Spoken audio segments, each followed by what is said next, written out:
মাশাআল্লাহ আমার ছোট ভাই আপনাদের সম্মুখে কোরআনে কারিম থেকে তেলাওয়াত করলেন, তারপরে ছোট্ট একটি নাতে কারিমা শোনালেন। এখন সংক্ষিপ্ত সময় আমি গুনাহগার আপনাদের খিদমতে একটু আলাপ আলোচনা করব, তারপরে ভাইজান হুজুর আসবেন, নসিহত করবেন, আমাদের সকলের জন্য দোয়া করবেন। সকলে মুহাব্বতে দরুদ শরীফ আল্লাহুম্মা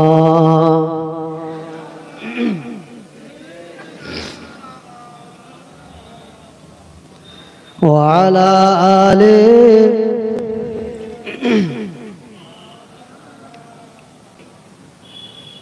أعوذ بالله من الشيطان الرجيم بسم الله الرحمن الرحيم نحمده ونصلي على رسوله الكريم أما بعد فيا أيها الحاضرون رحمنا ورحمكم الله. قال الله تعالى في كلام المجيد والفرقان الحميد إن الله وملائكته يصلون على النبي يا أيها الذين آمنوا صلوا عليه وسلموا تسليما اللهم صل على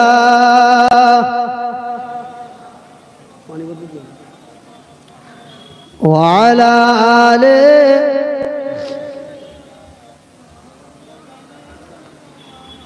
اللهم صل على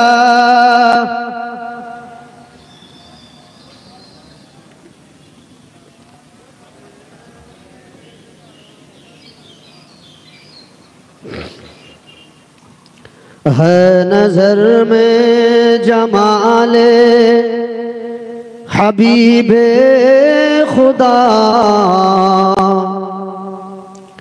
है नजर में जमाले हबीबे खुदा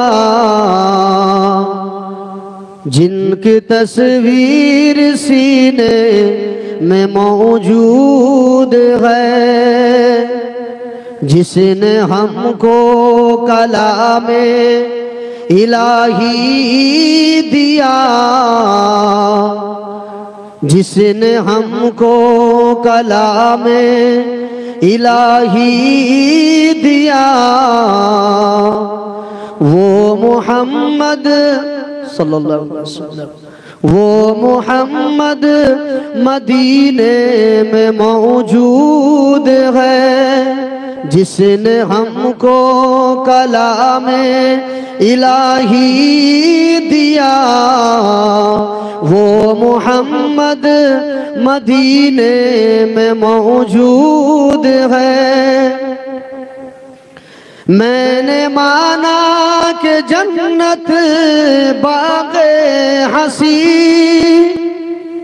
मैं मदीने को छोड़कर न जाऊं कहीं मैंने माना कि जन्नत है बाग़े हसी मैं मदीने को छोड़कर न जाऊं कहीं क्योंकि जन्नत में सब है मदीना नहीं क्योंकि जन्नत में सब है मदीना नहीं और जन्नत मदीने में मौजूद है।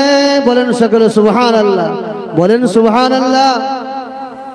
पृथ्वीर जमीन एक जगह आछे পৃথিবীর জমিনে একমাত্র একটা জায়গা আছে যেটাকে বলা হয় রিয়াজুল জান্নাহ। সেটা কোন জায়গা? আমার রাসূল পাক বলেছেন, আমার ইমামতির জায়গা থেকে, আমার ইমামতির জায়গা থেকে নিয়ে আমার মাজার মুকদ্দাস অর্থাৎ আম্মাজান হযরত আয়েশা সিদ্দিকা রাদিয়াল্লাহু তাআলা আনহার যে হুজরা শরীফ, এই যে জায়গা, এই হিস্সা, এটা হলো জান্নাতের বাগান। বলেন সুবহানাল্লাহ। আর আমার রাসূলুল্লাহ যেটুকু মাটির মধ্যে শুয়ে আরাম করছেন, ওটা জান্নাতের সঙ্গে তুলনা করা যাবে না, ওটা জান্নাতের সঙ্গে তুলনা করা যাবে না।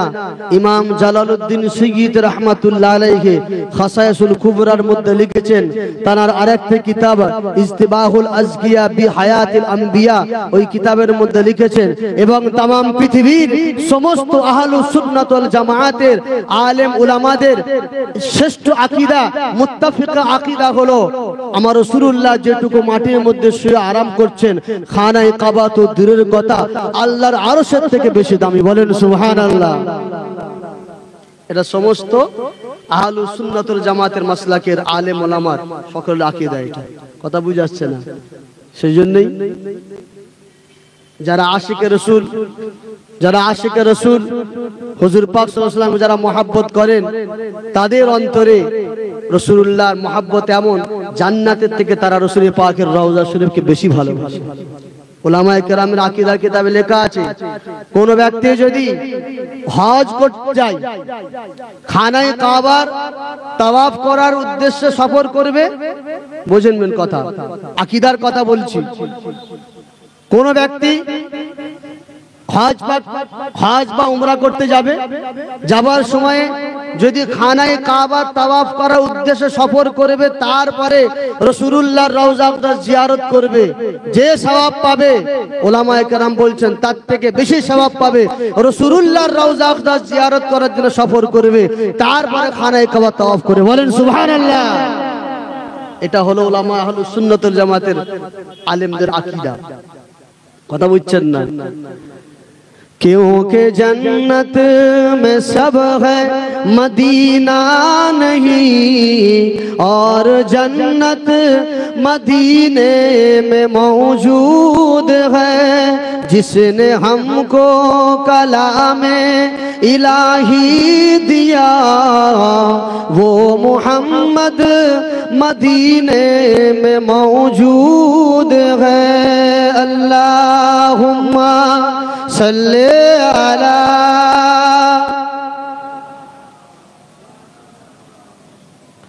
व अला आले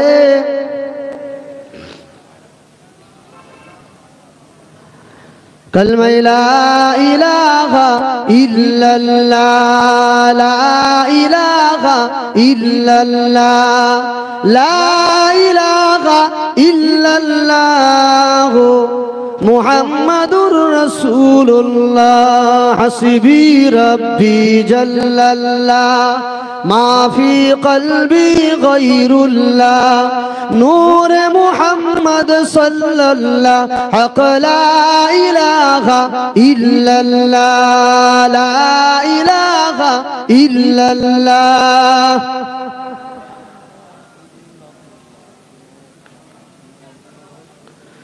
अल्लाहुम्मा सल्ले अला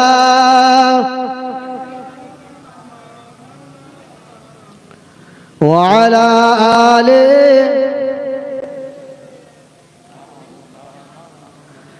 قال الله تعالى في كلام المجيد والفرقان الحميد، فاعوذ بالله من الشيطان الرجيم، يا أيها الذين آمنوا اتقوا الله وكونوا مع الصادقين. عن أبي هريرة رضي الله تعالى عنه قال قال رسول الله صلى الله تعالى عليه وسلم قال الله تعالى من عادى لي وليا فقد آذنته بالحرب، الحديث القدسي، أو كما قال عليه الصلاة والتسليم। प्यारे हाजिरीन, আল্লাহ পাকের দরবারে লাখ কোটি শুকরিয়া রব্বুল আলামিন। আল্লাহ পাক আমাদের সকলকে প্রতি বছরের ন্যায় এই বছরেও বাৎসরিক দোয়ার মজলিসে এবং ওলিদের বাগান আল্লাহ হাজির করিয়েছেন। বলেন সকল আলহামদুলিল্লাহ। ফুরফুরার জমিন ওলিদের জমিন, ঠিক না বেঠিক? আল্লাহ ওয়ালার জমিন, আল্লাহ ওয়ালাদের জমিন আল্লাহ বসার তৌফিক দান করেছেন। এজন্য আল্লাহ পাকের দরবারে আমরা শুকরিয়া জানাই। আর এই শুকরিয়া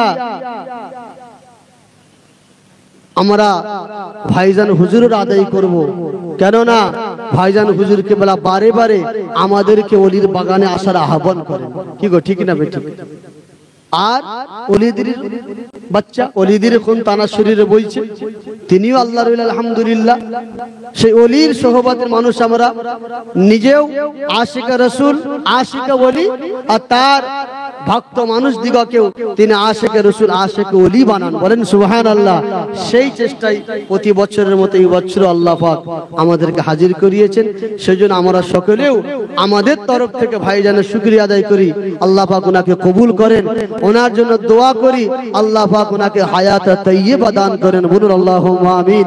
ওনার যে চেষ্টা, যে মেহনত আল্লাহ পাক কবুল করেন, দুনিয়া আখিরাতে ওনাকে আল্লাহ পাক কামিয়াব করেন। বলুন আল্লাহুম্মা আমিন। ওলিদের বাগানে এসেছি যেহেতু, একটু ওলি আউলিয়াদের আলাপ আলোচনা করি। কি অসুবিধা আছে নাকি? ওলিদের আলোচনা করব। কিছু মানুষের সমস্যা থাকে ওলিদের আলোচনা করলে, তারা বলে কোরআনের আলোচনা হবে, হাদিসের আলোচনা হবে, ওলি ওলিয়া তো আলোচনা হবে কেন? নিশ্চয়ই ওরা কোরআন হাদিস জানে না, নিশ্চয়ই ওরা কোরআন হাদিস জানে না। সেই কারণে ওলিদের আলোচনা করে। ফুরফুরার হুজুরের আওলাদগণেরা কোরআন হাদিস জানে না, ওলিদের আলোচনা করে, নিজের বাপ দাদার আলোচনা করে, নিজের দাদুর আলোচনা করে। আমি তখন ইলজামি জবাব একটা দিই,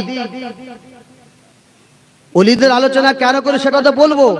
ইলজামি জবাব একটা দিয়ে আপনারা শুনে রাখেন, যখন এই ধরনের কথা কোনো ব্যক্তি বলবে তখন জবাব একটাই দেবেন, তারা তো তার বাপ দাদার আলোচনা করবেই, তুমি তো করতে পারবে না। কেন? তোমার বাপ তো মদ খেয়ে পড়ে থাকতো, তোমার দাদা তো গাঁজা খেত, ঠিক না বেটি গো? তোমার দাদা তো কিচ্ছু অস্তিত্ব ছিল না, কি করেছে তোমার দাদা বাংলার জন্য, তার আলোচনা হবে। আমি আমার দাদার কথা কিভাবে আপনাদেরকে শোনাবো? আমার দাদার কোনো কারনামা নাই। আব্বাস সিদ্দিক ভাইজান অবশ্যই তার দাদার কথা শোনাবে, কেননা তার দাদা হুজুর, তার দাদা ছিলেন আশিক রাসূল হযরত ছোট হুজুর পীর কেবলা রাহমাতুল্লাহ আলাইহি, যিনি মাইলকে মাইল, আমি চাচাজান হুজুরের মুখে শুনেছি, মাসকে মাস বাড়ি থেকে বেরিয়ে যেতেন ওই পাইল করে আপনার দিনের খেদমত করতেন, দাওয়াত দিতেন। বলেন সুবহানাল্লাহ। তার দাদার কারনামা আছে তো, তার পরদাদার কারনামা আছে। তার পরদাদাকে আল্লাহ পাক পূর্ব ভারতের জন্য মুজাদ্দিদ করেছিলেন। তার পরদাদা বাংলার মানুষকে টুপি পরতে শিখিয়েছেন। তার পরদাদা বাংলার মানুষ যখন লুঙ্গি পরতো, আপনার ধুতি পরতো, লুঙ্গি পরতে শিখিয়েছেন। তার পরদাদা বাংলার মহিলারা যখন কপালে সিঁদুর লাগাতো, আব দাদা হুজুর পীর কেবলা বাংলার মহিলাদের কপাল থেকে সিঁদুর মুছেছে। বাংলার মানুষ যখন কপালে টিকা লাগাতো, তারই পরদাদা আমাদের কপাল থেকে টিকা মুছিয়ে আমাদেরকে মুসলমান বানিয়েছে। তো আব্বাস সিদ্দিক তার দাদার আলোচনা করবে না? করবেই তো, তুমি তো করতে পারবে না। কথা বুঝে আসছে না? এটা ইলজামি জবাব। আর তাহকিকি জবাব কি? ওলিদের আলোচনা আল্লাহ আল্লাহ রাসূলের আলোচনা। বলেন সুবহানাল্লাহ। কারণ আল্লাহ নিজে যখন কোরআনে ওলির আলোচনা করেছেন, আল্লাহ নিজে যখন বলে দিয়েছেন যে আমার ওলির সঙ্গে খারাপ ব্যবহার করবে, ওলির সঙ্গে দুর্ব্যবহার করবে, সে যেন তৈরি থাকে কিয়ামতের ময়দানে আমার সঙ্গে যুদ্ধ করার জন্য। ওলিদের আলোচনা কোরআন সুন্নাতের আলোচনা। সেই কোরআন সুন্নাতের আলোকে ওলিদের আলোচনা কি আছে একটু খালি আপনাদের সঙ্গে সংক্ষিপ্ত তুলে ধরব। আমার আল্লাহ পাক কোরআন কারীমের মধ্যে বলেছেন, ইয়া আইয়ুহাল্লাযীনা আমানুত্তাকুল্লাহ ওয়া কুনু মা'আস সাদিকিন। আয় আমার বান্দারা, আয় আমার ঈমানদাররা, তোমরা আমাকে ভয় করো। ভয়টা কেন করবে? একটা মেহজুব আছে, কি আছে? শানে উরুদ আছে। যদি তোমরা জান্নাতে যেতে চাও, আখিরাতে নাজাত যদি তোমরা পেতে চাও, তাহলে আমার ভয় তোমাদের অন্তরে তৈরি করো, আমার ভয় তোমাদের অন্তরে তৈরি করো। আর আমার ভয় যদি তোমাদের অন্তরে তৈরি হয়, তাহলে তোমরা আখিরাতে নাজাত পাবে। প্রশ্ন আসে, আল্লাহ আপনার ভয়টা আমাদের অন্তরে কিভাবে জন্মাবে? আপনার ভয়টা, আপনার খৌফটা, আপনার মহব্বত ভালোবাসা আমাদের অন্তরে কিভাবে তৈরি হবে? আমার আল্লাহ নিজেই উত্তর দিচ্ছেন, কুনু মা'আস সাদিকিন, তোমরা আল্লাহ ওয়ালা নেক সালেহ মানুষের সোহবত ইখতিয়ার করো, তোমাদের অন্তরে আমি আল্লাহ আমার ভয় পয়দা হবে। বলেন সুবহানাল্লাহ। তাহলে ওলিদের সোহবতে বসলে আল্লাহর ভয় তৈরি হবে। আল্লাহর ভয় যখন তৈরি হবে, আপনি ইবাদত বন্দেগী করতে পারবেন। ইবাদত বন্দি যখন করবেন, তখন আমার আল্লাহ পাক দয়া করে আপনাকে জান্নাত দান করবেন। কথা বুঝে আসছে না? তাহলে সোহবত, ওলিদের সোহবত দরকার আছে না নাই? তার ওলিদের আলোচনা দরকার আছে না নাই? এবারে কয়েকটা কথা, ওলি কারা হয়, ওলিদের দরবারে যাওয়া কতটুকু প্রয়োজন, আর ওলিদের সামনে খারাপ ব্যবহার করলে কি ঘোষণা, এই তিনটে কথা সংক্ষিপ্ত ভাবে বলবো। ওলি কারা, কারা আল্লাহর ওলি হয়? সারা জীবন হই হই করে বেড়াবে আল্লাহর ওলি না। একটা কিতাব আছে কারামাতুল আউলিয়া, একটি কিতাব আছে কারামাতুল আউলিয়া। ওই কিতাবের মধ্যে একটা হাদিস নকল করা আছে। রাসূল পাক বলছেন, 40টা এমন রূহ আল্লাহ দুনিয়াতে পাঠিয়েছেন আখির জামানায়। রাসূলুল্লাহর জামানায় 40টা এমন রূহ আল্লাহ দুনিয়াতে পাঠিয়েছেন, যাদের রূহের মধ্যে আদম নবীর সিফাত দিয়ে পাঠিয়েছেন। যাদের রূহের মধ্যে আদম নবীর সিফাত দিয়ে পাঠিয়েছেন, সেই রূহদের আল্লাহ কি করবেন? কেউ গাউস হবে, কুতুব হবে, আবদাল হবে, পীর হবে, ওলি হবে, মুজাদ্দিদ হবে, ইমাম হবে। আল্লাহ আগে থেকে সিলেক্টেড করে রাখেন, এই সমস্ত বান্দাগুলো আমার ওলি হবে, আমার ওলি বান্দা হবে। কারণ ওলিদেরকে আল্লাহ কি জন্য পাঠায়? আমরা যে আলেমে আরওয়াহ রূহের জগতে আমরা আল্লাহর কাছে অঙ্গীকারবদ্ধ হয়েছিলাম, আল্লাহ আপনাকে আমরা মেনে নিয়েছি, কিন্তু দুনিয়ার জমিনে এসে আমরা শয়তান প্রবণায় পড়ে ভুলে যায়। আমরা যে ভুলে গিয়েছি আল্লাহর কাছে অঙ্গীকারটা, সেটা নতুন করে জাগিয়ে দেওয়ার জন্য আল্লাহ পাক ওলিদেরকে পাঠায়। তারা আমাদের কাছে এসে ওই কাজ খেদমত করেন। তো ওলি আল্লাহ পাক শুরু থেকেই সেই রূহ তৈরি করেছেন। তার নিদর্শন একটা দেখেন, হযরতে বড় পীর আব্দুল কাদের জিলানী রাহমাতুল্লাহ, নাম শুনেছেন না শোনেন? সকলেই শুনেছেন। ওনাকে একদিন জিজ্ঞাসা করা হলো, হুজুর আপনি কবে থেকে জানতে পারলেন আপনি আল্লাহর ওলি? আমার কথা বুঝতে পারছেন তো আপনারা? শুনছেন তো? হুজুর আপনি কবে থেকে জানতে পারলেন আপনি আল্লাহর ওলি?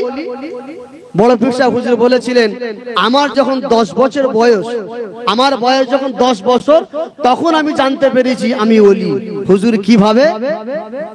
আমার যখন 10 বছর বয়স, তখন আমার মনে খেলার একটা ইচ্ছা জাগলো। আমি খেলা করার জন্য আমার মহল্লার একটা গাধা, সেই গাধার লেজটা ধরে টানাটানি করছিলাম। শুনছেন তো? গাধার লেজটা ধরে টানাটানি করছিলাম। ওই সময়তে আল্লাহর তরফ থেকে, আল্লাহর ক্ষমতায় গাধার জবান খুলে গেল। গাধার জবান খুলে গেল। গাধা তখন ফাঁসি সহি আরবি বলতে আরম্ভ করেছে। গাধা তখন বলছে, এই আব্দুল কাদের, তোমাকে তো এই কাজের জন্য পাঠানো হয় নাই, তোমাকে এই কাজের জন্য পাঠানো হয় নাই, তোমাকে যে কাজের জন্য আল্লাহ পাঠিয়েছে তুমি সে কাজটা করো, আমার সঙ্গে খেলাধুলা করে তুমি সময় নষ্ট করো না। বলেন সুবহানাল্লাহ। গাধাও জানে ইনি আব্দুল কাদের জিলানী, ইনাকে আল্লাহ বড় পীর করবেন। বড় পীর সাহেব হুজুর বলছেন, সেই থেকে আমি জানতে পারলাম আল্লাহ আমাকে ওলি বানিয়েছে। এরকম প্রত্যেকটা ওলিদের নিদর্শন আছে। বাচপন থেকে তাদের মধ্যে একটা নিদর্শন পাওয়া যায়, তারা শরীয়তের মাপকাঠির উপরে থাকে, শরীয়তের মাপকাঠির উপরে তারা থাকে, তাদেরকে আল্লাহ আলাদা ব্যবস্থা করে দেন। তো ওলি কিভাবে হয় মনে রাখবেন। আজকাল যে কিছু মানুষ বলে ওলিরা ভণ্ডামি করছে, এই আপনার শরীয়ত বিরোধী কাজ করছেন, না, শরীয়ত বিরোধী কাজ করে কোন ব্যক্তি কখনো ওলি হতে পারে না। শরীয়ত বিরোধী কাজ করে, রাসূলুল্লাহর সুন্নতের খেলাফ কাজ করে কোন ব্যক্তি কখনো ওলি হতে পারে না। সে শয়তানের ফান্দা অবশ্যই হবে, ওলি কিন্তু হবে না। ওলি হতে গেলে তাকে আল্লাহ এবং রাসূল, রাসূলের পাকের সুন্নতের উপর আমল করে নফল ইবাদত বেশি বেশি করতে হয়। আপনারা তাই আলেম ওলামাকে শুনেছেন, দাদা হুজুর কেবলার আমলের কথা শুনেছেন, 5 হুজুর কেবলার আমলের কথা শুনেছেন। তারা কত খোদাভীরু ছিলেন, তারা জীবন, সারা জীবন আপনারা আল্লাহর ইবাদতে কাটিয়েছেন, তাই তারা আল্লাহর ওলি হয়েছে। ফরজ ইবাদত করে কেউ কখনো আল্লাহর ওলি হতে পারবে না। ফরজ ইবাদত করে কেউ কখনো আল্লাহর ওলি হতে পারবে না। আল্লাহর ওলি হতে গেলে তাকে বেশি বেশি নফল ইবাদত করতে হবে। একটা হাদিসে কুদসি আছে। হাদিসে কুদসি কাকে বলে? সাদা ভাষায়, সহজ ভাষায় আপনাদেরকে বুঝিয়ে দিই। যে কথাটা আল্লাহ পাক জিবরিল আমিনের দ্বারাই রাসূলুল্লাহর কাছে পৌঁছেছেন ওটা হয়েছে কোরআন পাক। আর যে কথাটা রাসূলুল্লাহ নিজে নিজেই বলেছেন সেটা হয়েছে হাদিস পাক। এখানে একটা কথা আছে, আমার রাসূলুল্লাহ নিজের মন গড়া কোনো কথা বলেন নাই। মা ইয়ানতিকু আনিল হাওয়া ইন হুয়া ইল্লা ওয়াহিয়ুন ইউহা। আমার রাসূলুল্লাহ যে কথা বলেন সবটাই ওহী। কিন্তু তার মধ্যে ইসতিলাহে হাদিস উলামায়ে মুহাদ্দিসিন তারা বোঝানোর জন্য বলেছেন যে কথাটা জিবরিল আমিনের মাধ্যমে রাসূলুল্লাহর কাছে পৌঁছানো হয়েছে সেটা হচ্ছে কোরআন পাক। আর যে কথাটা রাসূলুল্লাহ নিজে নিজে আপনার পরিস্থিতির সামনে কথা বলেছেন, জীবন ব্যবস্থার সাথে কথা বলেছেন, ওগুলো হয়েছে হাদিসে পাক। আর যে কথাগুলো আমার আল্লাহ পাক ডাইরেক্ট জিবরিল আমিনের মাধ্যম ছাড়া ডাইরেক্ট যে কথাটা আল্লাহ পাক রাসূলকে জানিয়েছেন, শুনিয়েছেন, সেটা হয়েছে হাদিসে কুদসি। সেই জন্য হাদিসের কুদসির ইবারতে লেখা থাকে ক্বালা রাসূলুল্লাহ, লেখার পরেও থাকে ক্বালা আল্লাহু তাআলা। অর্থাৎ রাসূল পাক যখন সাহাবায়ে কেরামদের সামনে বলেন তখন বলেন ক্বালা আল্লাহু তাআলা, এই কথাটা আল্লাহ পাক বলেছেন, সেটা হয় হাদিসে কুদসি। কথা বুঝাচ্ছে না? হাদিসে কুদসি হাদিসের কিতাবের মধ্যে কিছু কম বেশি 211টা না কটা হাদিসের কুদসি আছে। তার মধ্যে একটা হাদিসের কুদসি হলো আল্লাহ রাসূল বলেছেন قال الله تعالى فلا يزال عبدي يتقرب الي بالنوافل حتى حببته فكنت سمعه الذي يسمع بها وبصره الذي يبصر بها ويده التي يأخذ بها والرجل في التي يمشي بها।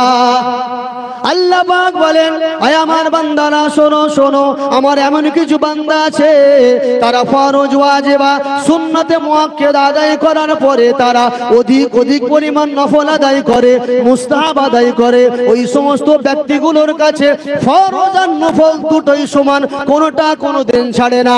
যেমন ফরজ নামাজ কাজা করে না, তেমন নফল নামাজও কাজা করে না, অনেক বেশি নফল করে। এইটা বোঝানোর জন্য ছোট্ট একটা উদাহরণ খেলা আমি দিই, আপনারা বুঝতে পারবেন।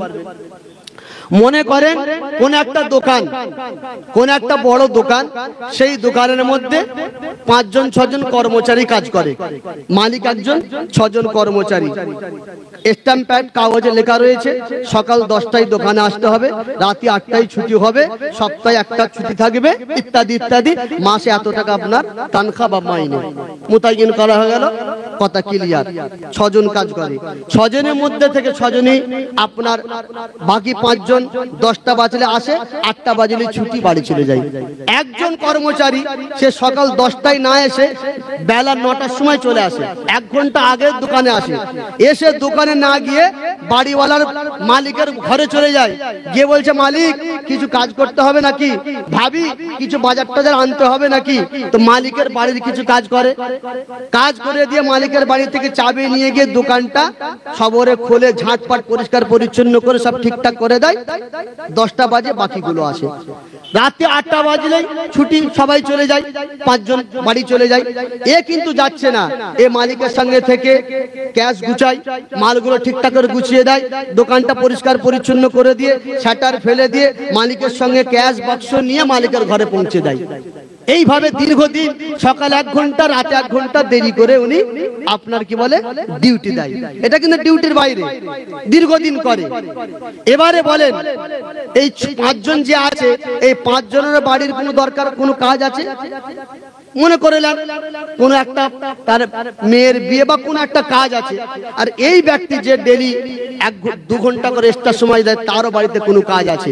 বলেন তো এই ব্যক্তি যদি বলে মালিক আমার মেয়ের বিয়ে বা আমার বাড়ির ছাদটা ঢালাই হবে, মালিক আমাকে এক্সট্রা কিছু টাকা দেন, মালিক দেবে না দেবে না? কথা বলে, বুঝতে পারছেন না? দেবে না দেবে না? দেবে। সে যদি না দেয় মালিকের স্ত্রী বলবে না ওকে দাও, মালিকের বাড়ি অনুষ্ঠান হলে ওকে খাস ভাবে দাওয়াত করা হবে, প্রয়োজনে এমন হবে মালিক তার স্ত্রী বলবে তোমার মালিক এখন দাদা কিছুদিন বোম্বাই বিজনেসের জন্য যাবে, তুমি এখন ক্যাশ বাক্স সামলাও, মহাজনের সাথে তুমি লেনদেন করো। তখন কোনটা মালিক কোনটা চাকর তখন বোঝা যাবে না, ঠিক না বেঠিক গো? আমার আল্লাহ এটাই বোঝাতে চেয়েছে। ফরজ ইবাদত তো আপনার কম্পালসারি করতেই হবে, না করলে আপনার আল্লাহর কাছে আপনাকে ধরা পড়তে হবে। কিন্তু কোন ব্যক্তি যদি মনে করে আল্লাহর নৈকট্য লাভ করব, আল্লাহর মেহবুব বান্দা হব, তাকে বেশি বেশি কি করতে হবে? নফল ইবাদত করতে হবে। এটাই আমার আল্লাহ পাক বলছেন, ও আমার বান্দা বান্দিরা, আমার এমন কিছু বান্দা আছে তারা ফরজ ওয়াজিবা সুন্নতে মুআক্কাদা আদায় করার পরে তারা অধিক পরিমাণ নফল আদায় করে, মুস্তাহাব আদায় করে। ওই সমস্ত বান্দাগুলোর কাছে ফরজ আর নফল দুটোই সমান, কোনোটাই কোনোদিন ছাড়ে না। যেমন ভাবে ফরজ ইবাদত কম্পালসারি আদায় করে, তেমন ভাবে নফল ইবাদত করে, এত বেশি বেশি নফল ইবাদত করে। ওয়াল্লাযীনা ইয়াবিতুনা লিরাব্বিহিম সুজদান ওয়া কিয়ামা।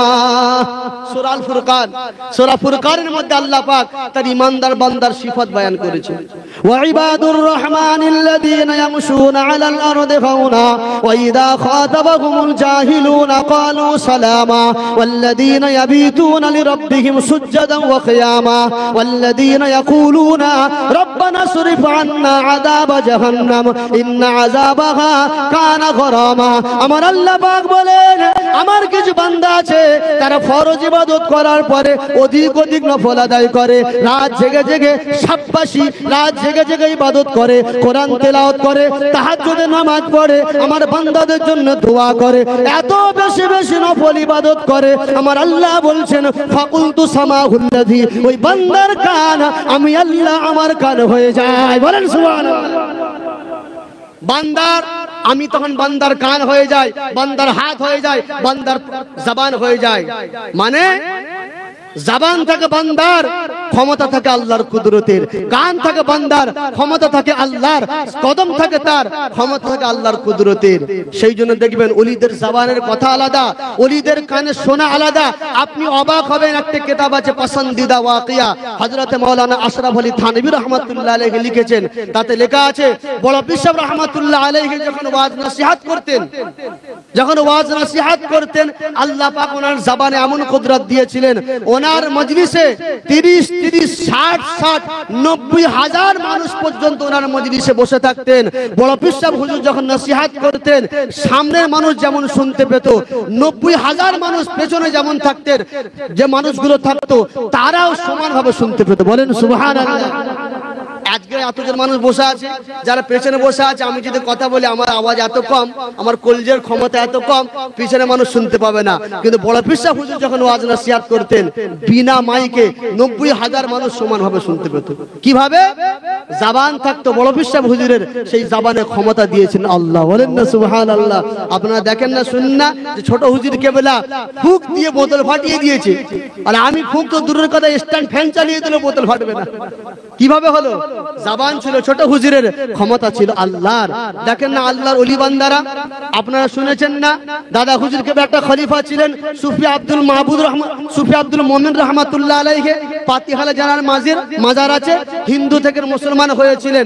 উনি যখন আফ্রিকার জঙ্গল ইবাদত করতে গেলেন, 12 বছর ইবাদত করার পরে দাদা হুজুর কেবলা ফুরফুরার জমিন থেকে আওয়াজ দিয়ে বলছে, এ বাবা আব্দুল মোমিন, তুমি চলে এসো। আফ্রিকার জঙ্গল কথা, ফুরফুরা কথা, হাজার হাজার মাইল দূরে, ঠিক না বেঠিক গো? তখন ফোনের কোনো জামানা ছিল না। একবার দাদা হুজুরকে বললেন, বাবা আব্দুল মোমিন, এবার তুমি চলে এসো। হুজুরকে বললেন, সেখানে আব্দুল মোমিন হুজুর শুনতে পেয়ে গেছে, গাটা শিউরে উঠেছে, আমার পীরের যেন আওয়াজটা যেন পীরের আসছে। আবার দাদা হুজুরকে বললেন, বাবা আব্দুল মোমিন, বুঝতে পারছো না, আমি তোমার পীর আবু বকর বলছি, তুমি চলে এসো। বলেন না সুবহানাল্লাহ। কোনো লাইন নেই, কোনো ফোন নেই, কোনো স্যাটেলাইট নেই, কোনো ইন্টারনেট, কোনো কিছু নাই।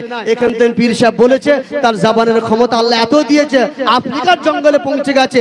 আর মুরিদেরও কানের ক্ষমতা আল্লাহ এত দিয়েছে, ফুরফুরা থেকে পীর সাহেব আওয়াজ দিয়েছে, মুরিদ আফ্রিকার জঙ্গলে শুনতে পেয়ে গেছে। এটা কিসের ক্ষমতা? আল্লাহর দেওয়া ক্ষমতা। সেজন্য দেখেন না কত মানুষ ডাক্তার বড় বড় বিমারি হয়, ডাক্তার কাছে যায়, দাওয়া ফেল, ভেলোর ফেল, তখন ফুরফুরা এসে গেল, কোন পীর সাহেবের কাছে, কোন পীরজাদার কাছে এসে বললেন, ভাইজান, চাচা যান, আমার ছেলের এই হয়েছে, হুজুর দোয়া করেন। হুজুর যখন কি বললেন, পানিতে একটু ফুঁক দিলেন, একটু তাবিজ লিখে দিলেন, যাও বাবা, আল্লাহ তোমার ছেলেকে ভালো করে দেবে। অনেকে ভালো হয়েছে না হয়নি গো? কথা বলে না, হয়েছে না হয়নি? আমাদের কাছে গল্প দিলে হবে না। আমরা যেমন কোরআন হাদিসে পড়েছি ওলিদের কারামাত, তাদের ক্ষমতা, চোখে দেখেছি আমরা, ওলির মহাব্বতে মানুষ আমরা। এই হাদিসের ব্যাখ্যাতে আল্লামা রুম রাহমাতুল্লাহ আলাইহি মাসনাবিয়ে রুমি একটা কিতাব আছে ফারসিতে, নাম শুনেছেন নিশ্চয়ই। সেই কিতাবের মধ্যে লিখেছেন, হর কুজা দাবম জিমিশকাতে দমি হল সুদাজা মুশকিলাতে আলামি। হযরত আল্লামা রুম রাহমাতুল্লাহ আলাইহি বলেন, ও দুনিয়ার মানুষেরা, জগতের মানুষেরা, শুনে রেখে দাও, পৃথিবীতে যত ওলিয়া উলিয়া আছে, তাদের থেকে যে কিছু কারামত আপনারা দেখতে পান, তাদের হাতে যে সমস্ত আলোগুলো জ্বলে, ওই আলোগুলো আমি আল্লাহ, আমারই আলো জ্বলে। বলেন সুবহানাল্লাহ। হর কুজা তাবাম জিমিশকাতে দমি হল সুদাজা মুশকিলাতে আলামি। আল্লামা রুম রাহমাতুল্লাহ আলাইহি বলেন, ও দুনিয়ার মানুষ, জগতের মানুষ, শুনে রেখে দাও, পৃথিবীর জমিনে যে সমস্ত ওলি আউলিয়া আছে, তাদের নেক নজর, তাদের নেক তাওয়াজ্জু, নেক ফায়েজ, নেক দোয়াখানা যদি একবার দুনিয়ার প্রতি পড়ে যায়, দুনিয়ার সমস্ত মুশকিলাতকে আল্লাহ দূর করে দেয়। বলেন সুবহানাল্লাহ। দেখবেন এর নজির আপনাদের কাছে আছে। আপনারা আমার ওসিলা দিয়ে দোয়া করলে আল্লাহর কাছে কবুল হবে না, কিন্তু দাদা হুজুরকে বলা ওসিল মাজারে এসে তানার ওসিলা দিয়ে আল্লাহকে দোয়া করেন, কবুল হয় না? হয় না গো? একটা কিতাব আছে নুজহাতুল খাত ফি তরজমাত শরীফ সৈয়দ আব্দুল কাদের জিলানী, কাসিদায়ে গৌসি একটা কিতাব আছে, বড় পীর সাহেব রাহমাতুল্লাহ আলাইহি কিতাব। বড় পীর সাহেব হুজুরের জীবনী লিখেছেন মোল্লা আলী কারি রাহমাতুল্লাহ আলাইহি, যিনি হানাফি মাসলাকের নির্ভরযোগ্য একটা আলেম, যিনি মিশকাতে সারা মিরকাত লিখেছেন। উনি বলছেন, কে বলছেন? মোল্লা আলী কারি। মোল্লা আলী কারি বড় পীর সাহেব রাহমাতুল্লাহ আলাইহির জীবনী লিখেছেন। লিখে উনি বলছেন, আমার পীর বলেছে, আমি শুনেছি, কি বলেছেন? নমিস্তা গাসাবি ফি কুরওয়াতিন কুশিফাত আনহু ওয়া মান নাদানি বিইসমি ফি সিদ্দাতিন ফুরিজাত আনহু ওয়া মান তামাসসালা বি ইলাল্লাহি ফি হাজাতিন কুদিয়াতিহি। তিনটে কথা বলেছে, আমি একটা বলবো, বাকি দুটো বলে ব্যাখ্যা না দিলেও তো আবার সমস্যা হতে পারে। সেজন্য আলেমদের দায়িত্ব আছে যে কথাগুলো বলে সমাজের মধ্যে, আম মানুষের মধ্যে বিভ্রান্ত সৃষ্টি হবে, সেগুলো থেকে একটু দূরে থাকা। শেষ কথা বলবো, বড় পীর সাহেব হুজুর বলেছেন, এই দুনিয়ার মানুষেরা, জগতের মানুষেরা, তোমরা যখন নানা রকমের পেরেশানিতে পড়বে, হাজত যখন তোমার সামনে দেখা দেবে, ছেলের দরকার ছেলে হচ্ছে না, কারবারে লাভ লুসকান হচ্ছে, বিভিন্ন রকমের পেরেশানির মধ্যে তুমি যখন মুবতালা লিপ্ত আছো, একবার আমি বড় পীর আমার ওসিলা দিয়ে আল্লাহর কাছে দোয়া চাইবে, আল্লাহ পাক আমার ওসিলায় তোমাদের মুশকিলাতকে দূর করবে। বলেন সুবহানাল্লাহ। ওলিদের ক্ষমতা আছে না নাই? ওলি কি জন্য হয়? আল্লাহর ইবাদত করে করে ওলি হয়। খুব বেশি যখন বান্দা আল্লাহর ইবাদত করে, আমার আল্লাহ পাক তখন নিজের যে সিফাত আল্লাহ দেখার, শোনার, এই ক্ষমতা আল্লাহ তাআলা ওলিদের হাতে দিয়ে দেয়।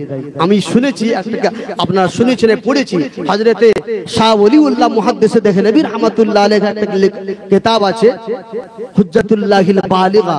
ওই কিতাবের মধ্যে লিখেছেন, ওলিদেরকে আল্লাহ এত ক্ষমতা দেন, ওলিদের এত ক্ষমতা দেন, বিগত সময়ে নবীদের হাতে যে ক্ষমতা, যে কাজের জন্য আল্লাহ নবীদেরকে পাঠিয়েছেন, সেই কাজ করার জন্য আল্লাহ শরীয়তে মুহাম্মাদিকে, শরীয়তে মুহাম্মাদির মধ্যে ওলিদেরকে আল্লাহ সেই দায়িত্ব দিয়ে পাঠিয়েছেন। বলেন সুবহানাল্লাহ। এই ওলিদের ভাগ আছে, কুতুব আছে, আব্দাল আছে, গওস আছে, একটা সিস্টেম আছে, সে অন্য সময়ের কথা বুঝে আসছে না। তো ওলি ইবাদত বন্দেগী করে করে ওলি হয়, কথা বুঝে আসছে না। তো ওলিদের দরবারে এসে ওলিদের কথা সেই কারণে শোনানো। এই জন্য আমার আল্লাহ পাক বলেছেন, তোমরা ওলির সোহবতে থাকো। সোহবতে সালে তোরা সালে কুনাদ, সোহবতে তালে তোরা তালে কুনাদ। আল্লামা শেখ সাদি রাহমাতুল্লাহ আলাইহি বলেছেন যে ভালো মানুষের সোহবতে থাকলে ভালো হবে, খারাপের সোহবতে থাকলে খারাপ হবে। সোহবত হলো মেন। এখন বর্তমান সময়ে সোহবত ছেড়ে দিয়ে মানুষ ফেসবুকে, ইউটিউবে থেকে দিন শিখার জন্য তারা হাতিয়ার তৈরি করছে। না বাপ, হবে না। মনে রাখবেন, সোহবত ছাড়া কখনো কোনো মানুষ পরিবর্তন হতে পারে না। সোহবতের দ্বারাই পরিবর্তন হওয়া, এটা আমার আল্লাহর সুন্নাত। এই মুফতি সাহেব, সুন্নত আল্লাহর হয় নাকি? সুন্নত রাসূলের হয় না গো বাপ। সুন্নত মানে তরিকা, সুন্নতে ওলি হয়, সুন্নতে ইমাম হয়, সুন্নতে রাসূল হয়, সুন্নতে খোদাও হয়। সুন্নত মানে তরিকা। আমার আল্লাহর তরিকা হলো, আমার আল্লাহ যে জামানায় মানুষ গুমরাহ থাকে, সেই জামানার মধ্যে থেকে একজনকে আল্লাহ ওলি করে পাঠান, তার সোহবতে গিয়ে মানুষের আপনার পরিবর্তন হবে। শাহ ওলিউল্লাহ মুহাদ্দিস দেখলেবি রাহমাতুল্লাহ আলাইহি হুজ্জাতুল্লাহ বালিগার মধ্যে এই মুজাদ্দিদের তারিফ করতে গিয়ে, মুজাদ্দিদ যারা হবেন, মুজাদ্দিদের বিশ্লেষণ দিতে গিয়ে উনি লিখেছেন, একটা জিনিস ফলো করে দেখেন, আল্লাহর তরিকা হলো যে জামানায় নবীর প্রয়োজন, যে জামানায় নবীর প্রয়োজন হয়, সেই জামানায় তাদের মধ্যে থেকে আল্লাহ একজনকে নবী করেন। কি জন্য? আল্লাহ চাইলে একটা ফেরেশতাকে নবী করে পাঠাতে পারতেন তো, কিন্তু না, তাদের মধ্যে থেকে একজনকে আল্লাহ নবী করেন। কি জন্য? সেই নবীর সোহবতে সেই সমাজের কওমেরা, মানুষরা তারা থাকবে, নবীর কাছ থেকে দেখে দেখে দেখে তারা সোহবতে থেকে নীতি আদর্শ শিখে শিখে তারা পরিবর্তন মানুষ হবে। কথা বুঝে আসছে না? সেই তরিকা আজ পর্যন্ত আছে। সেই জন্য শাহ ওলিউল্লাহ হুজুর বলেছেন, মুজাদ্দিদ যারা তাজদীদের দিন যারা করেন, তাদেরকে মেনে নেওয়া ওয়াজিব, তাদেরকে মেনে নেওয়া ওয়াজিব, তাদের তরিককে মেনে নেওয়া হলো ওয়াজিব, মেনে নিতে হবে। কারণ মুজাদ্দিদ আল্লাহ নবীদের পরিবর্তে পাঠান। কথা বুঝে আসছে না? এই তরিকায় বোঝা যাচ্ছে যে সোহবত ছাড়া মানুষ কখনো পরিবর্তন হতে পারে না। সোহবত ছেড়ে দিয়ে যদি কোনো মানুষ ইউটিউব ফেসবুকের দ্বারা দিন শিখতে চাই, গুমরাহ হবে। আজকে তাই হচ্ছে না গো। দেখেন, শরীয়তে মুহাম্মাদিটা আমার আল্লাহ রাসূলুল্লাহকে শিখিয়েছেন, রাসূলুল্লাহ সাহাবায়ে কেরামদেরকে শিখিয়েছেন, সাহাবায়ে কেরামরা তাবিঈনকে শিখিয়েছেন, তাবিঈনরা তাবিঈন দিগকে শিখিয়েছেন, তাবিঈন গণেরা আইম্মা মুজতাহিদিন দিগকে শিখিয়েছেন, আইম্মা মুজতাহিদিন গণেরা উলামায়ে দ্বীন। এইভাবে পরস্পর হতে হতে 14 শতাব্দীতে আল্লাহ পাক মুজাদ্দিদুজ জামান আবু বকর সিদ্দিককে সে দায়িত্ব দিয়ে পাঠালেন। আবু বকর সিদ্দিকের জামানায় এসে আমার আবু বকর সিদ্দিক বাংলার মানুষের কাছে ঘুরে ঘুরে তার শরীয়তে মুহাম্মাদিটা শিখিয়েছেন। বলেন সুবহানাল্লাহ। এইভাবে পরিবর্তন আপনার সোহবতের দ্বারাই আজও পর্যন্ত ফুরফুরা জমিনে এসে হাজার হাজার মানুষ ভাইজানদের কাছে এসে পরিবর্তন হচ্ছে। কিন্তু যে সমস্ত মানুষেরা সোহবত ছেড়ে দিয়ে, আলেমদের সোহবত ছেড়ে দিয়ে, ওলিদের সোহবত ছেড়ে দিয়ে, পীরেদের সোহবত ছেড়ে দিয়ে ইউটিউব ফেসবুকের দ্বারাই দিন শিখতে যারা চাচ্ছে, তারা গুমরাহ হচ্ছে না হয় না গো? বলেন গুমরাহ হচ্ছে না হয় না? আজকে বলেন দিকে, আপনারা জানেন ফেসবুকের জন্ম কবে? জানেন কেউ? কবে? 2005 সালে। কত সালে? 2005 সালে। ইউটিউবের জন্ম কবে? 2004 সালে। তো ফেসবুক ইউটিউব আসার আগে দিন ছিল না ছিল না? কথা বলে না, ছিল না ছিল না? ছিল। তাহলে আজকে তখন মানুষ ভালো ইমানদার বেশি মজবুত ছিল না এখন বেশি মজবুত? আগে মজবুত বেশি ছিল। কেন? এখন ফেসবুকের দ্বারাই এমন এমন বিভ্রান্ত সৃষ্টি হচ্ছে যেগুলো নেওয়া যাবে না। এই ফেসবুকের দ্বারাই ইহুদি খ্রিস্টানেরা তারা নকল ইসলাম প্রচার করছে। নকল ইসলাম প্রচার করতে করতে এমন একটা জায়গায় গিয়ে পৌঁছেছে, আমার সমাজের যুবকেরা, আমার সমাজের মুরব্বীরা তারা ওলিদেরকে অস্বীকার করছে।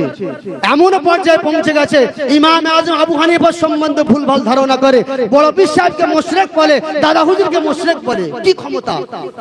আমি তাদেরকে বলি, একাধিকবার বিভিন্ন জায়গায় বলেছি, তুমি সমাজের জন্য কি করেছো জানো? ইমাম আজম আবু হানিফাকে, ইমামে আজমকে তুমি চেনো? তার ক্ষমতা কত জানো? তার ইলমে গাহাদিয়া তুমি জানো? ইমামে আজম আবু হানিফা নিজে হাতে কোরআন হাদিসকে সামনে রেখে 6 লক্ষ মাসলা লিখেছে। বলেন সুবহানাল্লাহ। তুমি কি করেছো? খাজা মাইনুদ্দিন হুজুরকে তুমি চেনো? খাজা মাইনুদ্দিন হুজুর নিজে হাতে 90 লক্ষ মানুষকে মুসলমান করেছে। তুমি কত মানুষকে হেদায়েত করেছো? আবু বকর সিদ্দিককে তুমি জানো? কে আবু বকর সিদ্দিক? বাংলার মানুষের জন্য যাকে আল্লাহ পাক মুইয়ে সুন্নাত করেছিলেন, সুন্নাতের ইমাম বানিয়েছিলেন, হাজার হাজার মানুষকে ঈমানদার বানিয়েছে। আজকে বাংলার জমিনে যত মসজিদ আছে, যত মাদ্রাসা আছে, সিনিয়র মাদ্রাসাগুলো কে করেছে? সব আবু বকর সে দাদা হুজুরকে বলা করেছেন। তুমি কে করেছো জাতির জন্য? কি করেছো তুমি? কত মানুষকে কলেমা পড়িয়েছো? সেজন্য অনুরোধ করব, নতুনের দিকে গেলে হবে না। যত নতুন জিনিস আছে একটা করে ফিতনা নিয়ে আসে। আপনাদের দায়িত্ব হবে সর্ব অবস্থায় ওলিদের সোহবত ইখতিয়ার করা। ওলিদের দ্বারাই মানুষ পরিবর্তন হয়। এখানে একটা কথা, ওলিদের দ্বারা মানুষ পরিবর্তন হয়, তাহলে ওলিদের সামনে যারা বেয়াদবি করে তাদের কি সাজা আছে?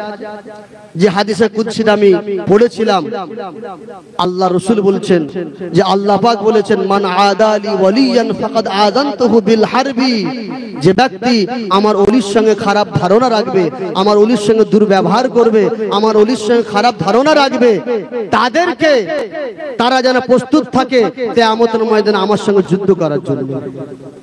বলেন পারবে? খবরদার ওলিদের সোহবত ইখতিয়ার করেন। ওলিদের সোহবত, এই ফুরফুরার জমিন ওলিদের জমিন, ওলিদের দ্বারাই তো সমস্ত সবকিছু আল্লাহ পাক দিয়েছেন। কথা বুঝে আসছে না? ওলিদের মাকাম আপনি অবাক হবেন, ওলিদের মাকাম শুনলে আপনি অবাক হবেন। ছোট্ট একটা কথা খালি বলি, একটা কিতাব আছে হযরতুল আউলিয়া, একটা কিতাব আছে হযরতুল আউলিয়া, হযরত নিজামউদ্দিন আউলিয়া রাহমাতুল্লাহ আলাইহির সংক্ষিপ্ত জীবনী তাতে দেওয়া রয়েছে। আপনারা শুনেছেন কি জানি না, হযরত বড় পীর আব্দুল কাদের জিলানী হুজুরকে বলা হয় মেহবুবে সুবহানী। কি বলা হয়? মেহবুবে সুবহানী। আর হযরত নিজামউদ্দিন আউলিয়া হুজুরকে বলা হয় মেহবুবে ইলাহি।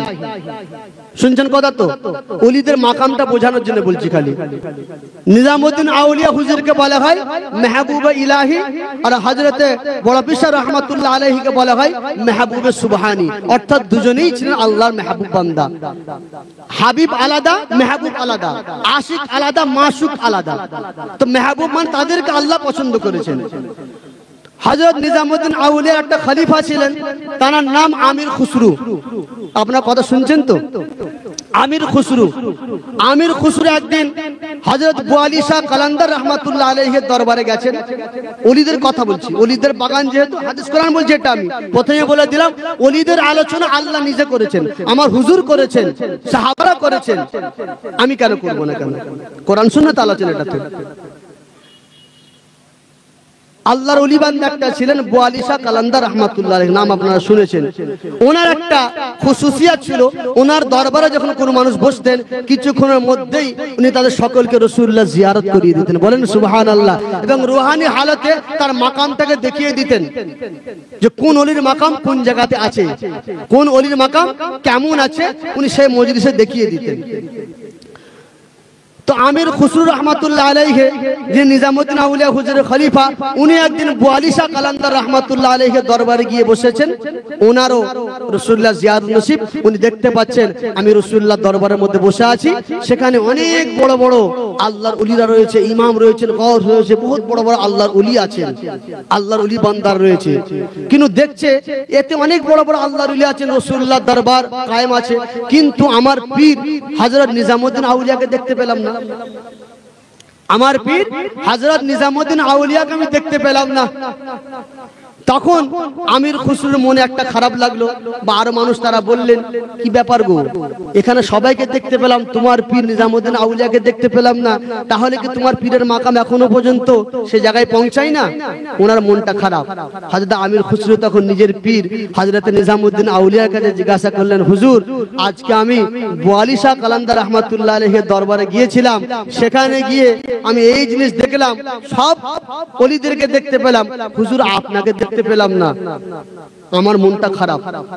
তখন হযরত নিজামউদ্দিন আউলিয়া হুজুর বলছেন, আমির খুসরু তুমি আজকে আবার যাবে, গিয়ে ওই মাহফিলে যারা আছে তাদেরকে জিজ্ঞাসা করবে না, ওই মাহফিলে যিনি হাজির সরওয়ারে কায়নাত আমিন আল্লাহ মুহাম্মদ মুস্তাফা সাল্লাল্লাহু আলাইহি ওয়াসাল্লাম খুদ রাসূল পাককে তুমি জিজ্ঞাসা করে নেবে, হুজুর আমার পীর কোথায়? বলেন না সুবহানাল্লাহ। আমির খুসরু গেছেন, হাজির হয়ে ওই দরবারে বসেছেন। আবার হাসবে আদাত নিয়ম মোতাবেক রূহানি হালত রাসূলুল্লাহর মজলিসে হাজির, দেখতে পাচ্ছে সকলে আছে, আমার পীরকে দেখতে পাচ্ছি না। আমির খুশি তখন রাসূল পাককে সওয়াল করলেন, ইয়া রাসূলুল্লাহ হাবিবাল্লাহ, এখানে সমস্ত মানুষগুলো আছে, হুজুর আমার পীর নিজামউদ্দিন আউলিয়াকে দেখতে পাচ্ছি না। রাসূল পাক বললেন, তুমি আরেক মঞ্জিল উপরে চলে যাও, আরেক মঞ্জিল উপরে যাও। আরেক মঞ্জিল উপরে গেলেন, রূহানি হালতের কথা গো, আর মঞ্জিল মানে ভাববে না তিনতলা চারতলা, না, সে মাকাম আলাদা। জানি না এই কথা এখানে বলা ঠিক হচ্ছে না ভুল হচ্ছে, কিন্তু আমি বলছি এই কারণে ফুরফুরার জমিন, ওলিদের জমিন, ওলিদেরকে ভালোবাসনে বলা, নিশ্চয়ই আপনারা বুঝবেন। রাসূল পাক বললেন, আয় আমির খুসরু তুমি আরেকটা মঞ্জিল উপরে চলে যাও। আরেকটা মঞ্জিল উপরে গিয়ে দেখছে সেখানেও বেশ কিছু মানুষ বসে আছে, রসুল পাকের মজমা, কিন্তু রসুল আপনার আমার পীর নিজামুদ্দিন আউলিয়াকে দেখতে পাচ্ছি না। আবার প্রশ্ন করে, হুজুর এখানেও তো আমার পীর নেই। রসুল পাক বললেন আরেক মঞ্জিল উপরে যাও। তৃতীয় মঞ্জিলে গেলেন, সেখানেও বেশ কিছু মানুষ আছে কিন্তু নিজের পীরকে দেখতে পেলেন না। আবার প্রশ্ন করছে, হুজুর আমার পীর কোথায়? আরেক মঞ্জিল উপরে যাও। এইভাবে করতে করতে 6 মঞ্জিল উপরে গেছে। আমির খুসরু বলছে যত মঞ্জিল উপরে যাচ্ছি সংখ্যা কিন্তু কমছে, যত মঞ্জিল উপরে যাচ্ছি সংখ্যা কমছে। 6 নম্বর মঞ্জিলে গিয়ে আমার হুজুরে পাককে জিজ্ঞাসা করলাম, ইয়া রাসূলুল্লাহ হাবিবাল্লাহ এখানেও তো আমার পীরকে দেখতে পেলাম না। রাসূলে পাক বলছেন, আয় আমির খুসরু আরেকটা মঞ্জিল উপরে যাও। আরেকটা মঞ্জিল উপরে গেলাম, যে দেখলাম আমি যা পরিস্থিতি দেখে বাস চোখ খুলে দিলাম। চোখ খুলে দিয়ে নিজের পীরের কাছে হাজির। এসে বলছেন, হুজুর নিজামুদ্দিন আউলিয়া হুজুর বলছেন, কি ব্যাপার, কি দেখলে?